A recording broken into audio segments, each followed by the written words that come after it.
ជំរុំប្រមូលផ្ដុំណាស៊ីស្ថិតក្រោមការត្រួតពិនិត្យមើលការខុសត្រូវរបស់ Volgensky ជំរុំនេះមិនខុសគ្នាទៅនឹងមន្ទីរស21ទេពលគឺថាអំពើហិង្សាហួសវិស័យគឺជាបាតុភូតប្រចាំថ្ងៃទៅហើយឯកសារមួយចំនួនបានមកពីគុកនេះជានិងជាពិសេសបានមកពីអ្នកដែលធ្វើការខាងធ្វើទរណកម្មបង្ហាញនៅអំពើដ៏គួរឲ្យភ័យរន្ធត់និងនិយាយដោយស្ងៀមស្ងាត់អំពីការឈឺចាប់ដែលពិបាកនឹងរៀបរាប់ទោះជាអ្នកទាំងនោះនាំយើងទៅជួបជនរងគ្រោះក៏ដោយឧទាហរណ៍នៅខែកក្កដា1977អ្នកសួរចម្លើយម្នាក់បានភ្ជាប់ចំណាមួយច្បាប់ដែលមិនមានចុះហត្ថលេខាជាមួយនឹងចម្លើយសារភាពរបស់កែគឹមហួតអតីតលេខាតំបន់7ភូមិភាគពាយ័ព្យកំណត់ហេតុនេះសរសេររៀបរាប់ថា 1. នៅព្រឹកទីថ្ងៃទី18កក្កដា1977ខ្ញុំសម្រេចថាត្រូវតែធ្វើទរណកម្មខ្ញុំបានប្រាប់អ្នកទោសថាខ្ញុំធ្វើដូច្នេះពីព្រោះខ្ញុំក្តាប់ចំណុចខ្សោយដែលវាមិននិយាយមិនទាន់បានហើយការសង្កត់សួររបស់ខ្ញុំមិនបានលទ្ធផលអ្វីសោះនេះជាជំហររបស់ខ្ញុំឃើញវាធ្លាក់ទឹកមុខតែមិនមានប្រតិកម្មអ្វីឡើយនៅពេលចាប់ផ្ដើមសួរវានៅតែដដែលចំពោះសុខភាពរបស់វាវិញវាបានស៊ីបបរប៉ុន្តែវាដេកមិនបានទេពេទ្យនៅមើលវាហើយ 2. នៅព្រឹកថ្ងៃទី20កក្កដា1977ខ្ញុំចាប់ផ្ដើមវាយវាម្ដងទៀតពេលនេះប្រតិកម្មវាគឺថាវាមិនមែនជាជនក្បត់ទេប៉ុន្តែអ្នកដែលចោទប្រកាន់វាទេដែលជាជនក្បត់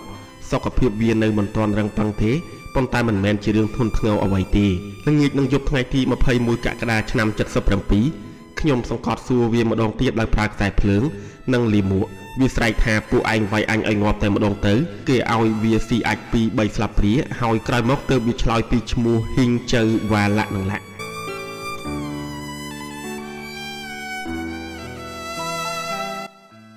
4. យប់នោះខ្ញុំវាយវាដោយខ្សែភ្លើងម្ដងទៀតឥឡូវនេះវាខ្សោយបន្តិចហើយពេទ្យបានទៅមើលវាហើយវាបានសុំឲ្យសម្រាប់សិនសម្ដីរបស់អ្នកសួរចម្លើយម្នាក់ទៀតបង្ហាញយ៉ាងច្បាស់នៅទំនាក់ទំនងលំអៀងរវាងអ្នកធ្វើទរណកម្មនិងជនរងគ្រោះលោក Michael Focal បានធ្វើការប្រៀបធៀបអ្នកទាំងពីរទៅនឹងការប្រយុទ្ធមួយទល់មួយហើយនឹងលបែងអុកមុនដំបូងខ្ញុំសួរខ្មាំងអំពីជីវិតនិងប្រាក់ពួកវានៅពេលដែលខ្ញុំធ្វើយ៉ាងនេះខ្ញុំនិយាយពីរឿងវិន័យរបស់មន្ទីរស21ហើយខ្ញុំប្រាប់វាថាខ្លួនឯងថោកជាងសម្រាមទៅទៀតខ្ញុំឲ្យវាគោរពខ្ញុំប្រាប់វាថាបើអញឲ្យឯងនិយាយអ្វីឯងត្រូវតែនិយាយដាច់ខាតខ្ញុំឲ្យវាថ្វាយបង្គំរូបសត្វឆ្កែមួយក្បាលដែលជាវិធីធ្វើទរណកម្មទូទៅមួយមានរូបឆ្កែដែលមានដាក់ក្បាលហូជីមិញខ្ញុំបានវានិងសួរវារហូតដល់វានិយាយថាវាធ្លាប់ធ្វើជា CIA ក្រោយពីខ្ញុំវាថែមទៀតវានិយាយថាវាចូលធ្វើ CIA តាំងពីឆ្នាំ1969នៅពេលវាឆ្លើយសារភាពខ្ញុំមិនចាំបាច់វាយឆ្លិចយកប្រវត្តិរបស់វាដែលមិនទាន់និយាយទេប៉ុន្តែនៅពេលវារួញរាមិនចង់ឆ្លើយឬនិយាយដល់ចំណុចខ្សោយនៅក្នុងប្រវត្តិវាខ្ញុំវាហើយវាយវាឲ្យបញ្ជាឲ្យបានច្បាស់អំពីចំណុចទាំងឡាយនៅក្នុងប្រវត្តិវាដែលព័ត៌មានសំខាន់មានលក្ខណៈច្របូកច្របល់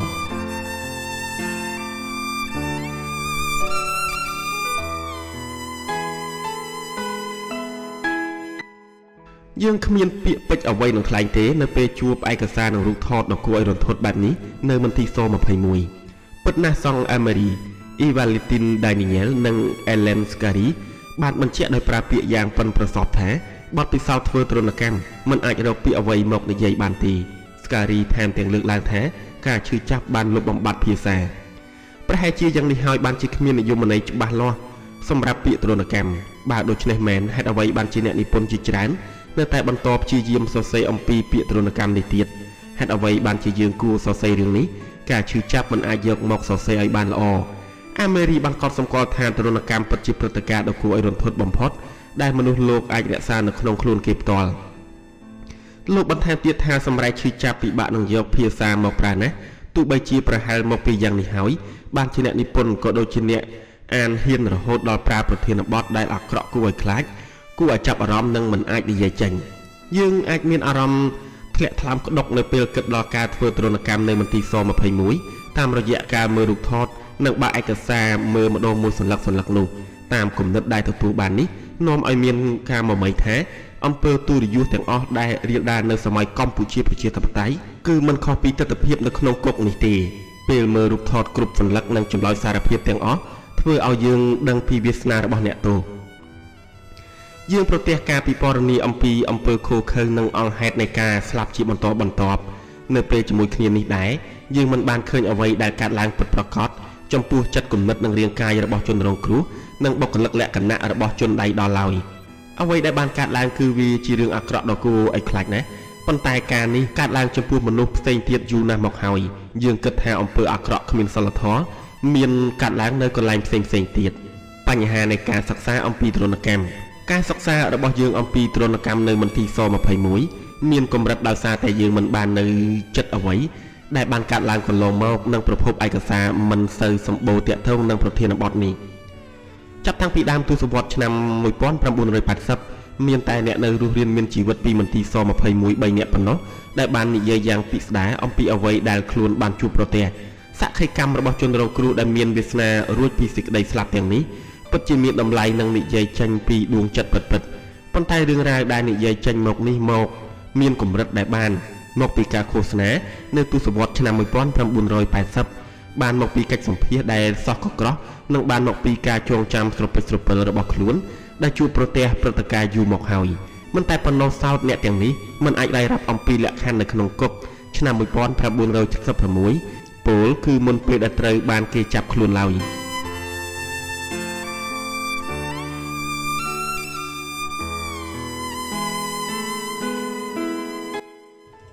ស្រដៀងគ្នានេះដែរមានតែអតីតអ្នកធ្វើការនៅមន្ទីរស21ចំនួន6នាក់ប៉ុណ្ណោះមានដូចជាដូចឆ្នាំគុក3នាក់អ្នកថតរូបម្នាក់និងម្នាក់ទៀតខាងធ្វើឯកសារដែលត្រូវបានសម្ភាសយ៉ាងលម្អិតនាពេលថ្មីនេះក្នុងចំណោមអ្នកធ្វើការនៅមន្ទីរស21ទាំង6នាក់មានតែម្នាក់គត់គឺឈ្មោះហ៊ីមហ៊ុយដែលនិយាយសារភាពថាខ្លួនពិតជាបានសម្លាប់មនុស្សមែនហ៊ីមហ៊ុយនិយាយថាគាត់មិនមែនជាអ្នកធ្វើទរណកម្មទេគ្មានអ្នកណាម្នាក់ក្នុងចំណោមអ្នកដែលសារភាពថាបានធ្វើទរណកម្មអ្នកទោសហ៊ានចេញមកឡើយអតីតអ្នកធ្វើការនៅក្នុងគុកមួយចំនួនដូចជាហ៊ុយជាដើមត្រូវបានចាប់យកទៅអប់រំនៅទសវត្សរ៍ឆ្នាំ1980ដោយសារបានធ្វើសកម្មភាពនៅមន្ទីរស21ក៏ប៉ុន្តែគ្មាននរណាម្នាក់ធ្លាប់និយាយឲ្យពិស្ដារអំពីសកម្មភាពហើយក៏គ្មាននរណាម្នាក់ត្រូវបានយកមកកាត់ទោសតាមច្បាប់ដែរនៅមន្ទីរស21កម្រមានជនរួចពីសេចក្តីស្លាប់ណាស់ហើយសក្ខីកម្មផ្ទាល់ឬមានហើយសក្ខីកម្មផ្ទាល់មាត់ឬការចងចាំអំពីគុកតាមរយៈសំណេរក៏កម្រមានដែរការនេះវាផ្ទុយស្រឡះពីស្ថាប័នផ្សេងដូចជានៅក្នុងមន្ទីរព្រហ្មទណ្ឌនៅប្រទេសសូវៀតប្រទេសចិននិងជំរំណាស៊ីជាដើមដែលនៅទីនោះមាននៅសល់ស្នាដៃនិពន្ធនិងអ្នកនៅរស់ផុតពីសេចក្តីស្លាប់ជាច្រើនឯកសារតាក់ទងការធ្វើទរណកម្មនិងអំពើឃោឃៅគ្មានត្រាប្រណីក៏មានច្រើនដែរនៅប្រទេសផ្សេងទៀតឧទាហរណ៍ស្នាដៃដែលតាក់ទងនឹងរឿងជនដៃដល់ជនជាតិអាល្លឺម៉ង់ធ្វើការសម្លាប់រង្គាលទៅលើជនជាតិជីហ្វរបស់ Christopher Browning Daniel Gunasin Rolhinberg និង Gita Sereni មិនអាចដូចគ្នានឹងមន្ទីរស21ទេហើយក៏មិនដូចគ្នានឹងកំណត់ប្រវត្តិរបស់សង្ឃអាមេរី Primo Levi Alexander Solzhenitsyn និង Jacobo Timmerman ឬការស្រាវជ្រាវរបស់ Valentin Daniel ទៅលើប្រទេសស្រីលង្កាដែលស្នាដៃនេះផ្នែកខ្លះផ្អែកទៅលើកិច្ចសម្ភាសជាមួយអតីតអ្នកសួរចម្លើយនិងជនរងគ្រោះក្នុងការសិក្សាស្រាវជ្រាវអំពីទរណកម្មនៅមន្ទីរស21យើងផ្ដោតយ៉ាងសំខាន់ទៅលើឯកសារដកស្រង់បានមកពីជនរងគ្រោះដែលត្រូវបានសួរចម្លើយដែលឥឡូវនេះបានស្លាប់អស់ហើយឬចម្លើយសារភាពដែលបង្ហាញពីទស្សនៈអំនួតទស្សនៈឆ្លើយយករួចខ្លួនឬឆ្លើយមិនឲ្យមានកំហុសរបស់អ្នកធ្វើទរណកម្មផ្ទាល់តែម្ដងបើគ្មានការបញ្ជាក់អះអាងពីភាពត្រឹមត្រូវតាមរយៈប្រភពឯកសារផ្សេងទៀតទេយើងមិនអាចនិយាយថាតើឯកសារទាំងនេះនិយាយបំភ្លើសឬនិយាយមិនអស់នៅខ្លឹមសារនៃអ្វីដែលកើតឡើងនៅមន្ទីរស21ឡើយក្រោយពីចូលប្រឡូកក្នុងគំនរឯកសារអស់ជាច្រើនឆ្នាំមកខ្ញុំទស្សន៍ទាយថាមានអំពើសាហាវយង់ក្នុងរាប់មិនអស់និងទរណកម្មរាប់រយចម្ពោះដែលមិនមានអ្នកណាកត់ត្រាទុកអ្វីដែលយើងអាចអានបានមានតែដានមិនសូវច្បាស់លាស់នៃអ្វីដែលកំពុងតែដំណើរការកាលពីពេលនោះប៉ុណ្ណោះហើយតាមរយៈដាននេះយើងដឹងពីការបំផ្លិចបំផ្លាញដែលកើតឡើងនៅមន្ទីរស21រាល់ថ្ងៃតែរហៀងប៉ុណ្ណោះ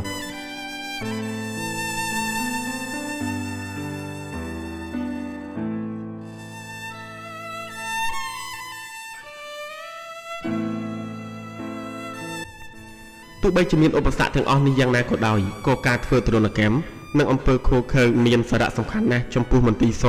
21និងចំពោះសមត្ថភាពរបស់យើងក្នុងការស្វែងយល់អំពីគុកនេះ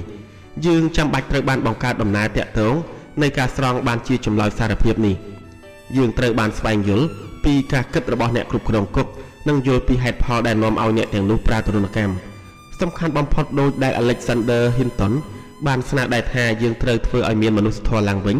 ចំពោះជនរងគ្រោះខ្មែរក្រហមដោយបញ្ជាក់ច្បាស់អំពីការឈឺចាប់ដែលបានកើតឡើងចំពោះបុគ្គលទាំងនោះក៏ប៉ុន្តែអ្វីដែលធ្វើឲ្យមានការចាប់អារម្មណ៍ចំពោះការដាក់ទរណកម្មនៅក្នុងគុកគឺមិនមែនជាសភាពឃោឃៅទេទោះបីជាទរណកម្មដែលត្រូវបានធ្វើឡើងមានភាពឃោឃៅយ៉ាងណាក៏ដោយប៉ុន្តែអ្វីដែលចាប់អារម្មណ៍នោះគឺដំណើរការដែលគេយល់ថាសមហេតុសមផលអំណួតក្នុងការជ្រើសរើសទរណកម្មមកប្រើនិងសរសេរឡើងគឺស្ដាប់ទៅមិនគួរឲ្យបាក់ទឹកចិត្តទេយើងអាចយល់នៅការផ្ទុះចេញនៅសភាពឃោឃៅបានដោយងាយនៅក្នុងខ្លួនយើងឬអ្នកដទៃប៉ុន្តែយើងពិតជាពិបាកយល់ណាស់ចំពោះសភាពឃោឃៅដែលគេរៀបចំទុកជាមុនការពន្យល់មួយទៅលើភាពអំណួតនេះដូចគ្នាទៅនឹងការសង្កេតរបស់ Derry Rijali នៅក្នុងការសិក្សាស្រាវជ្រាវរបស់គាត់អំពីទរណកម្មនៅប្រទេសអឺរ៉ង់ដែរគឺថាទរណកម្មមិនមែនជាវិធីសាស្ត្រល្អ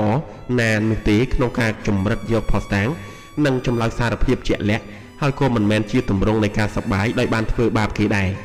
ដែលជាឧបករណ៍បង្ហាញនិងធ្វើឲ្យមានហេតុផលក្នុងការផ្ដល់អំណាចដល់អ្នកដែលធ្វើទរណកម្មជាពិសេសនៅពេលដែលអ្នកធ្វើទរណកម្មទាំងនោះជាតំណាងរបស់រដ្ឋអ្នកនិពន្ធផ្សេងទៀតដែលសរសេរអំពីទរណកម្មបានបញ្ចេញទស្សនៈប្រហាក់ប្រហែលគ្នានេះដែរដោយចាំជាប់នៅរូបមន្តរបស់ Rijali នៅក្នុងគំនិតយើងអាចយល់បានថា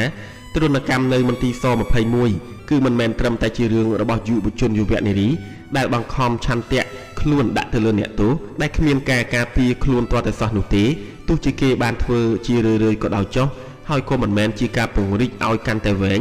នៅដំណើរការនីតិវិធីរបស់នគរបាលដែរទោះជារបស់ទាំងនេះមានជាអាចដូចជារូបថតពាក់កណ្ដាលខ្លួនស្នាមផ្ដិតមេដៃនិងការវាយអ្នកទោសដំបងដៃជារឿងដែលកើតឡើងរៀងរាល់ថ្ងៃនៅមន្ទីរស21យ៉ាងណាក៏ដោយ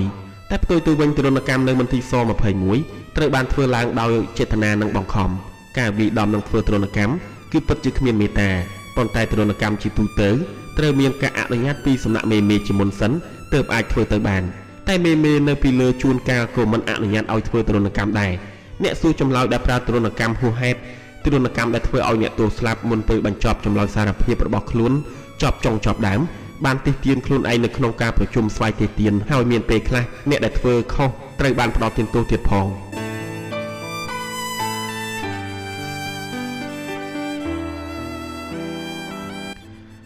នៅក្នុងចម្លើយសារភាពចំនួន8ច្បាប់ដែលធ្វើឡើងនៅចុងឆ្នាំ1978អ្នកសួរចម្លើយកត់សម្គាល់ថាចម្លើយសារភាពនេះស្រង់ចេញដោយមិនមានការវាយធ្វើបាបឬធ្វើទរណកម្មឡើយការនោះគុកនៃមន្ទីរស21ដំណើរការយ៉ាងរលូននិងសមហេតុផលជាងកាលឆ្នាំ1976ដែលការនោះបុគ្គលិកភាគច្រើនគឺជាអ្នកដែលទើបតែជ្រើសរើសថ្មីដែលមជ្ឈិមបកបានសំណុំពរឲ្យកាត់បន្ថយការវាយដំ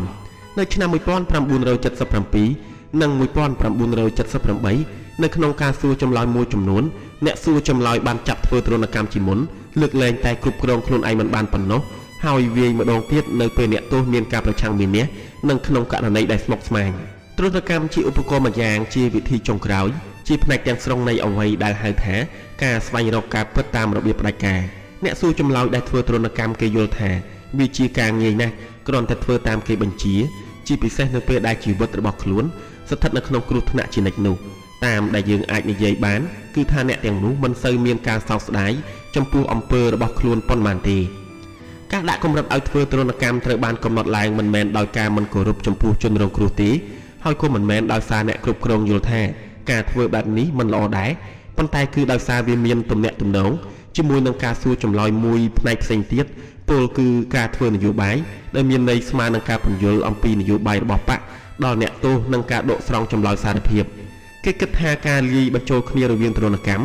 ការជំរុញនិងឃោសនាបង្ហាញទំនាក់ទំនងអំណាចព្រមទាំងអាចផ្ដល់នូវការចងចាំការចោទប្រកាន់និងឯកសារដែលបកត្រូវការជាចាំបាច់ការធ្វើទរណកម្មហួសកម្រិតនិងអាចរាំងស្ទះឬពន្យាពេលដល់ការផលិតនៅអត្ថបទចាំបាច់ទាំងនេះការដាក់ទរណកម្មនិងការធ្វើនយោបាយភាពតានតឹងដែលកើនឡើងរវាងការធ្វើទរណកម្មនិងការធ្វើនយោបាយមានចងក្រងឡើងនៅក្នុងសៀវភៅកំណត់ហេតុសិក្សារបស់អ្នកសួរចម្លើយដែលសរសេរនៅឆ្នាំ1976និងសៀវភៅកំណត់ហេតុ2ដែលសរសេរដោយអ្នកសួរចម្លើយធំនៅឆ្នាំ1976 និងឆ្នាំ1978ភាពតានតឹងកាត់ឡើងដោយសារនៅពេលអ្នកសួរចម្លើយទាំងអស់ត្រូវបានជំរុញឲ្យប្រើអំពើហិង្សា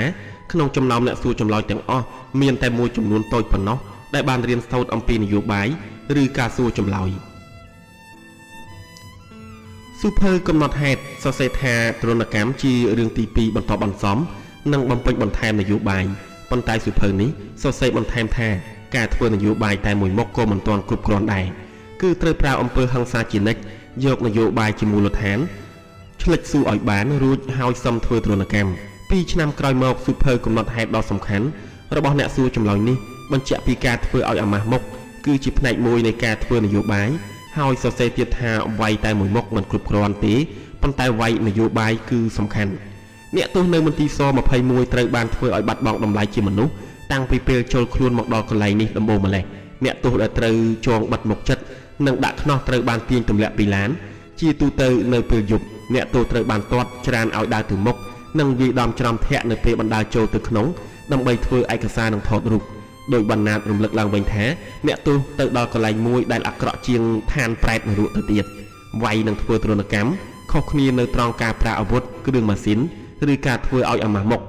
ដូចជាទរណកម្មឲ្យថ្វាយបង្គំរូបហូជីមីងដែលមានខ្លួនជាឆ្កែប៉ុន្តែការវាយនៅពេលសួរចម្លើយអាចចាត់ទុកថាជាទរណកម្មហើយឯកសារជាច្រើនប្រើពាក្យវាយនិងធ្វើទរណកម្មជំនួសគ្នាទៅវិញទៅមកនៅពេលមានការចាប់ផ្ដើមសួរចម្លើយការត្រួតពិនិត្យខាងក្រៅកម្រមានណាស់ដោយលោក Savsky លើកឡើងតាក់ទងនឹងជំរំប្រមូលផ្ដុំរបស់អាល្លឺម៉ង់ដែលថាពីទរណកម្មដើម្បីជំរិតយកចម្លើយទៅទរណកម្មដែលគ្មានគោលដៅច្បាស់លាស់គឺមានការប្រែប្រួលជានិច្ចសុខុមាលភាពរបស់អ្នកទោសមិនមានអ្នកណាគិតគូរថែទាំអ្វីឡើយធ្វើយ៉ាងម៉េចឲ្យតែបានរស់ដើម្បីស្រង់ចម្លើយសារភាពតែប៉ុណ្ណោះក្រោយពីសួរហើយស្លាប់ក៏ស្លាប់ទៅគ្មានអ្នកណាខ្វល់ឡើយ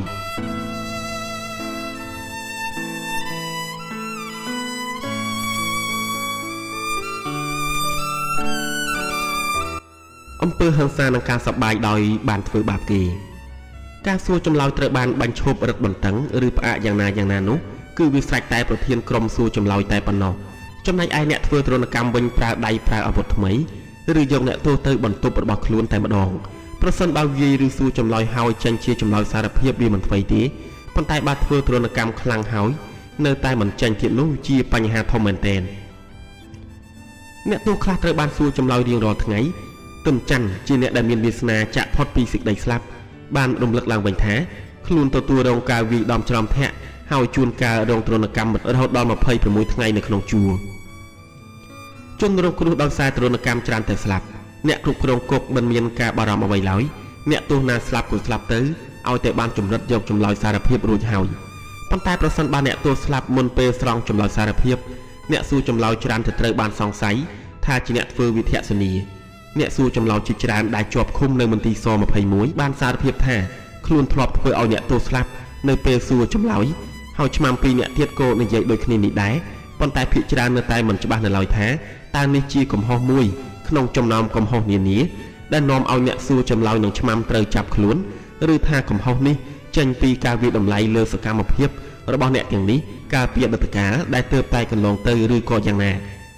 អារម្មណ៍សប្បាយដែលបានធ្វើបាបគេបាបឯងតែងតែកើតឡើងជារឿយៗដោយដែលអតីតឆ្មាំគុកម្នាក់ឈ្មោះសុនមឿនបានសរសេរនៅក្នុងចម្លើយសារភាពរបស់ខ្លួនថាក្រោយពីគេចាត់តាំងឲ្យខ្ញុំយាមអ្នកទោសនៅក្នុងគុកពិសេសខាងត្បូងទួលស្លែងខ្ញុំឃើញអ្នកសួរចម្លើយកំពុងតែវាយអ្នកទោសហើយនៅពេលអ្នកសួរចម្លើយចេញបាត់ទៅខ្ញុំក៏លួចចូលទៅវាយអ្នកទោសបន្ថែមទៀតដោយរុញទាត់ធាក់និងវាយតាមចិត្តវាយតតែអ្នកទោសសួរថាតើឯងកំពុងតែធ្វើអីហ្នឹងឯងចង់សម្លាប់ខ្ញុំតាមផ្លូវនេះមែនទេបន្ទាប់ពីការធ្វើទរណកម្មមិនយូរប៉ុន្មានអ្នកទោសឈ្មោះប៊ុនថនក៏ត្រូវស្លាប់ដោយរងរបួសដែលបង្កឡើងដោយអ្នកសួរចម្លើយនឹងឆ្មាំគុកចម្លើយសារភាពរបស់ប៊ុនថនមិនមានលក្ខណៈពេញលេញទេដោយចាក់សោទុកនៅក្នុងស្ថាប័នស្វ័យយ័តដែលមានភាពប្រទាញប្រទង់គ្នារវាងការបណ្ដោយឲ្យធ្វើតាមចិត្តនិងវិន័យរវាងការផ្ដល់អំណាចនិងការមិនទុកចិត្តរវាងអំពើឃោឃៅនិងការឃោសនានោះអ្នកសួរចម្លើយតែងតែឈរខ្សែកណ្ដាលមិនធ្វើខ្លាំងពេកមិនខ្សោយពេកអ្នកសួរចម្លើយតែងតែមានកំហុសដោយការធ្វើទរណកម្មហួសកំណត់កំហុសដោយធ្វើទរណកម្មជ្រុលកម្រនឹងទទួលរងទរណកម្មណាស់ចំណែកឯការប្រុងប្រយ័ត្នក៏គ្មានទទួលបាននូវការលើកទឹកចិត្តដែរមិនខុសពីអ្នកធ្វើការងារដូចគ្នានេះនៅជំរំមរណៈណាស៊ីទេអ្នកសួរចម្លើយគ្មានអារម្មណ៍ជាមនុស្សទេ តាមតែការវិតម្លៃលើឯកសារដែលនៅសេសសល់ឃើញថាភាពខូខើនៅក្នុងគុក